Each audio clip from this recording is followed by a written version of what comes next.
He bought me the world, dressed me in diamonds, and called me his queen.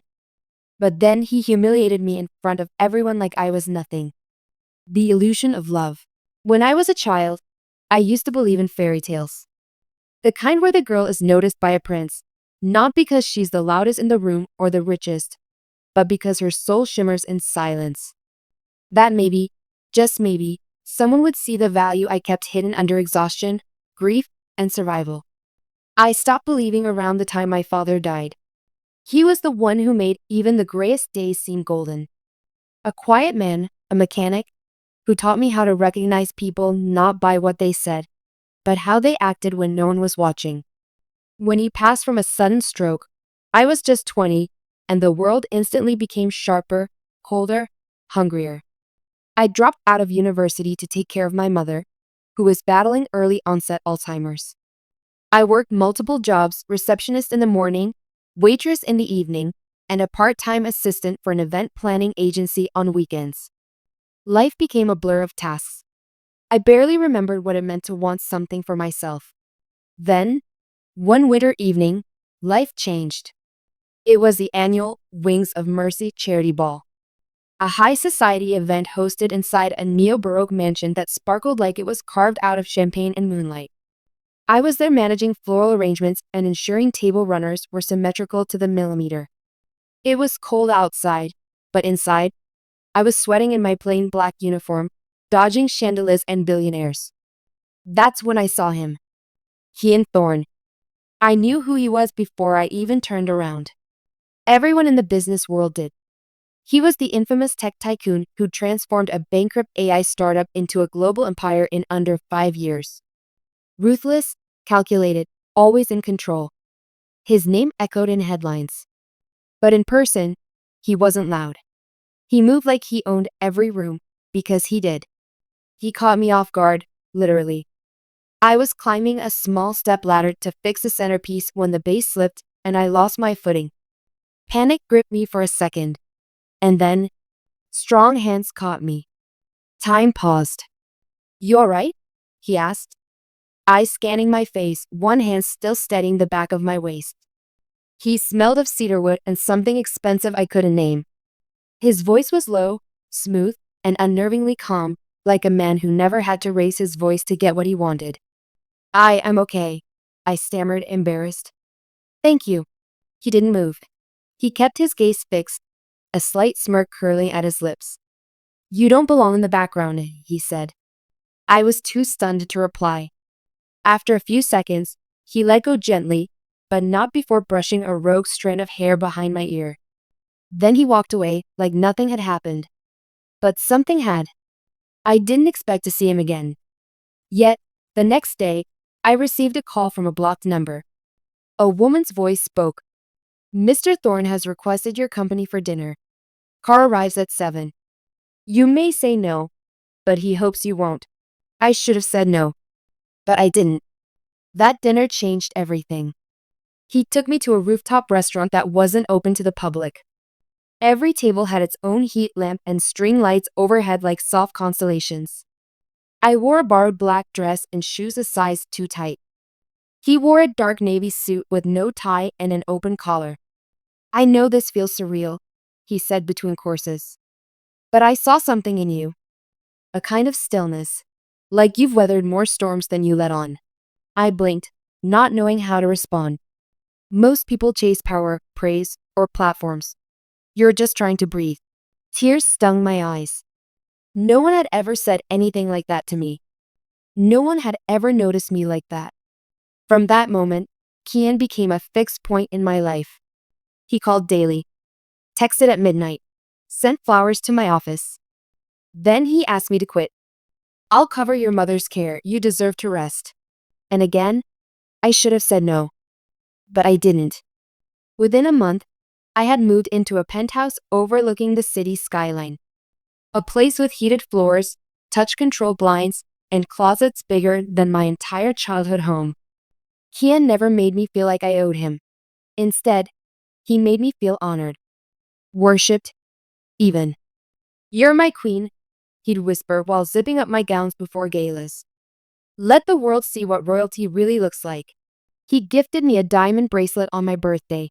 On the inside, it was engraved, "To the girl who taught me silence can be loud." I melted. I let my walls fall. And in their place, I let him build a castle. He introduced me to his world. Private jets, gala invitations, celebrity circles. But behind every gift, I began to sense a pattern. Something colder. Something calculating. I wasn't allowed to speak to certain people. He'd say, "They're vultures." I couldn't post on social media. Privacy is power. He rewrote my wardrobe. Luxury must be curated. At first, it felt like care. Then it felt like control. But I brushed it off because I loved him. And I believed, foolishly, that he loved me too. One evening, while watching a film in our home theater, I asked him softly, "Why me? You could have anyone." He looked at me for a long time before answering, "Because you didn't ask for anything. You just existed." And I wanted to own that existence. I laughed awkwardly. But now I understand what he meant. It wasn't love. It was ownership. It was control, disguised as protection. It was manipulation, hidden beneath diamonds and devotion. And I was the fool who thought I'd been chosen when really, I'd been claimed. When the crown slips, it started with whispers. At first, I thought I was imagining things. The sudden change in how people looked at me at events, the awkward silences when I entered a room, the way certain smiles felt tight, rehearsed. There were little things. Small, sharp fragments that didn't make sense alone, but together began forming a blade. A tabloid article dropped one morning. "He and Thorne's mystery fiancé, gold digger or genuine?" It used an old photo of me holding shopping bags and labeled me, a charity case plucked from poverty. There was no mention of the real me. The girl who nursed her dying mother, who never asked for a thing, who fell in love with a man who made the world look like it finally had color again. I thought Kian would be furious. That he'd sue the magazine or call a press conference and defend me like he always had.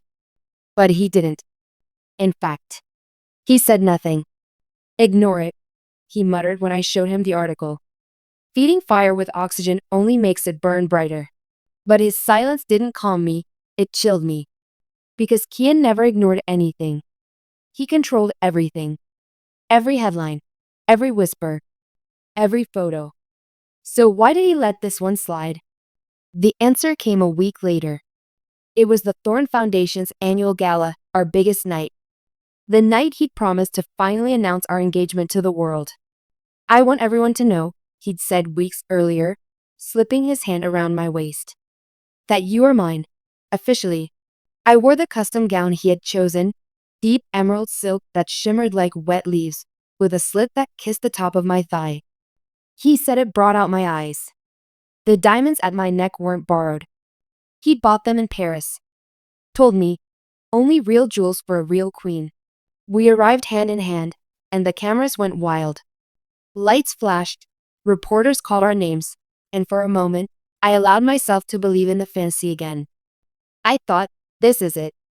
He's going to make it real. He guided me into the ballroom, which was covered in white orchids and candlelight. Waiters passed crystal flutes of champagne and saffron canapes. Music swirled through the air like perfume. The world was watching. Then he stepped on stage. I remember the way his voice echoed across the hall, deep, calm, confident. The way he thanked the donors. The way he praised the foundation's work. The way he smiled at the crowd like they were children in the palm of his hand. And then, without warning, he said it. "People have asked about my relationship status. And tonight, I want to be transparent. Yes, I was seeing someone. But she was never my fiancé." That was a misunderstanding, one I let go on too long. The room went still. I stood frozen, glass in hand, smile plastered on my face like a mask made of glass. I could feel every camera turn toward me, every whisper slice into my skin. My chest tightened. My stomach flipped. My vision blurred. I waited for him to laugh, to wink, to reveal it as a joke, a stunt, anything. But he didn't. He stepped off the stage, kissed the hand of a model standing nearby, and walked right past me like I was air. The crowd broke into awkward applause. And I shattered. I ran to the restroom, heels clicking across the marble like the ticking of a time bomb. My hands trembled. I locked the door and stared at myself in the mirror. My makeup was flawless, my hair perfect. My diamonds still glittered, but my eyes, they were empty, hollow, like something had been scooped out of me and replaced with silence. Why? That was the only word echoing inside my skull. Why would he do this? What had I done? What hadn't I done? And then it hit me. This wasn't a mistake. This wasn't an accident. It was a message. He wanted to humiliate me. Publicly. On purpose. Like discarding an accessory that no longer matched his image. I left that night without saying a word. I walked barefoot out of the ballroom, carrying my heels in one hand and my dignity in the other. The driver tried to follow me. I waved him off. The city was cold, but at least it was honest. I went back to our penthouse, my penthouse, supposedly. But my access card no longer worked. The security guard avoided my eyes as he said, "Mr. Thorne gave new instructions." "I'm sorry, miss." "Miss." "Not ma'am. Not queen. Just miss." Just nothing. I stood there in a $40,000 dress with nowhere to go, while inside, the man I loved was probably already whispering sweet lies to his next audience. I ended up at a cheap motel across town. Still in my gown. Still in shock. That night, I cried so hard I couldn't breathe. I clawed at the diamonds on my neck until the clasp broke. I threw them into the sink. I screamed into pillows. I whispered his name like it was a prayer I was trying to forget. I didn't sleep. And in the silence of that cheap, dim room, something inside me changed. Not all at once, but like a single crack in glass, slow, spreading, irreversible. Love had made me blind. But betrayal? Betrayal opened my eyes. The death of silence. Grief is supposed to be quiet. But what I felt after Kian's betrayal wasn't grief. It was rage, silent at first, but burning hot, like lava under a frozen surface. The next morning, I sat in the corner of that motel room, wrapped in a blanket that smelled of mildew and cheap detergent, staring at the television I hadn't turned on. My phone lay face down on the floor. I hadn't touched it since last night. But I didn't cry anymore. I couldn't. It was like my soul had shut down the faucet. The only thing left was a dull ache and an image of Kian's face as he said those words on stage, casual, smug, like I'd been a mistake he was graciously correcting in front of his followers. I wasn't just discarded. I was erased. For 3 days, I barely moved. I survived on vending machine snacks and cheap tea from the motel lobby. I didn't shower. I didn't check my messages. I couldn't face the outside world, not while it still saw me as the pathetic girl who thought a billionaire loved her.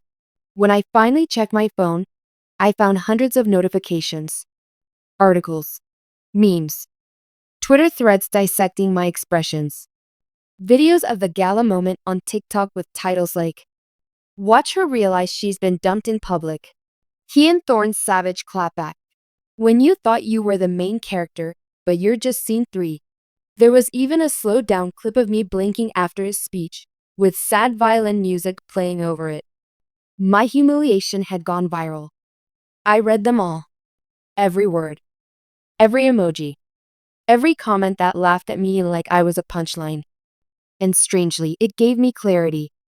The internet didn't care who I was. Kian didn't either. But I did. And if no one was going to fight for me, then I would. I didn't want pity. I didn't want tears. I wanted my power back. I stood in front of the cracked motel mirror, stripped the ruined dress from my body, and finally saw myself, not as the ornament he polished and paraded around, but as the woman I used to be before him. Messy, wounded, but still standing. The girl who had walked through death, disease, debt, and survived. He hadn't saved me. I had saved myself. all my life. And I would do it again. Only this time, I wouldn't just survive. I would rise. I went back to the apartment the next day, not to beg, not to plead, just to look him in the eye. The doorman tried to stop me. I said, call him. Tell him I'm here. If he says no, I'll leave. He didn't say no. He buzzed me in. The elevator ride felt like a countdown. When I stepped into the penthouse, everything was as I'd left it. Neat. Perfect. Loveless. Kian was sitting by the fireplace, reading. He didn't look up right away. When he did, his expression was unreadable. You've lost weight, he said flatly. You look tired. I ignored the jab. I came to ask you one thing. Why? He sighed. You're smarter than that. You know why? No, I thought I did. I thought I was part of your life. Your future. He finally stood up, slow and calculated. You were a phase. A pretty one. You were useful for a time. But I can't have someone so fragile representing me. Not now. Fragile? I echoed. You mean the woman who carried her mother through terminal illness, worked 3 jobs, and loved you even when you were a storm in disguise?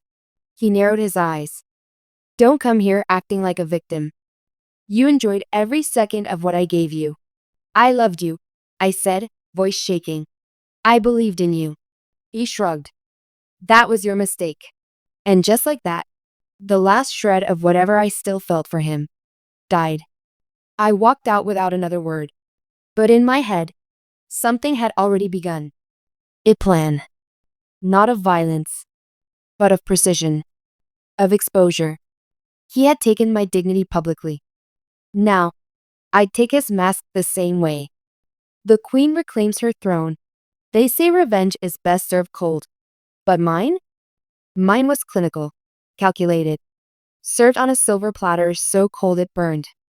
I didn't want to scream or cry anymore. I wanted him exposed. Not just to his enemies, but to the world he built. To the boardrooms that worshipped him. To the cameras that loved him. To the followers who called him a genius. I wanted them to see what I saw. Who he really was. First, I vanished. I deleted all my social accounts. Changed my number. Quietly moved into a small apartment under a friend's name. No press. No drama. I knew if I went out swinging, I'd be called bitter, scorned, unstable. So I played it smart. Invisible. For 6 months, I studied him. I remembered everything he ever told me. The companies. The partnerships. The fake shell accounts he joked about over wine. I had access once. Now, I had memory. And memory is a powerful weapon. I reached out to someone I'd met during my time with him, a former investor named Vivian Cole. A woman sharp as glass, once burned by Kian in a backdoor merger deal. She didn't like me at first. Why would I help the girl who used to be on his arm? I replied, because I was never on his arm. I was under his boot.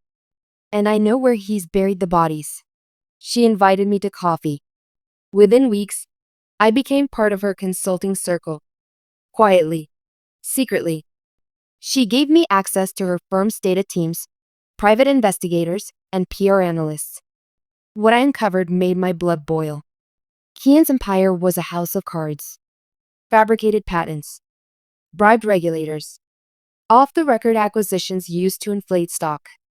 And the worst? He used charity funds from his beloved Thorn Foundation to secure illegal political favors. He wasn't just a narcissist. He was a criminal in a designer suit. But I didn't go to the police. Not yet. No, Kian had built his power on perception. So that's where I attacked. I created a burner account, Queen Unmasked. The first post was simple. What if the king you worship is wearing a stolen crown? Then I leaked an email, his own words, mocking an autistic entrance pitch. Next came the offshore account statements. Then a video recording of a late-night call where he laughed about manipulating donation numbers to make the Forbes list. Each post was timed. Strategic. Drip-fed. The internet began turning. #Canthorny Exposed trended. Journalists reached out. Shareholders panicked. Vivian made sure the board got anonymous tips with proof. And just when the media storm was at its peak, I released the video. A private clip, never seen before, recorded during one of our first trips together. He was half drunk, talking to a friend by the pool, unaware the camera app had been left running on my phone nearby. Women are like stock. You buy low, dress it up, sell high. I mean, look at her. She was a nobody. Now everyone wants her. That's how you build value. That was the match. The empire lit up in flames. His sponsors dropped him. 3 partners resigned. The Thorn Foundation froze donations. And for the first time in his life, Kian couldn't control the narrative. He tried to tweet a denial. Too late. The world had seen the man behind the mask. And I watched. As he burned in the fire, he thought he lit for others. One morning, I walked past the building where we used to live. A for sale sign hung in the penthouse window. I stood across the street, coffee in hand, as a moving van pulled out of the underground garage. And I smiled. Not because I ruined him, but because he never saw it coming. The crown was never his to begin with. The internet moved on, as it always does. Kian Thorne was yesterday's obsession, another powerful man brought down by his own arrogance. He lost endorsements. His company's board pushed him out voluntarily.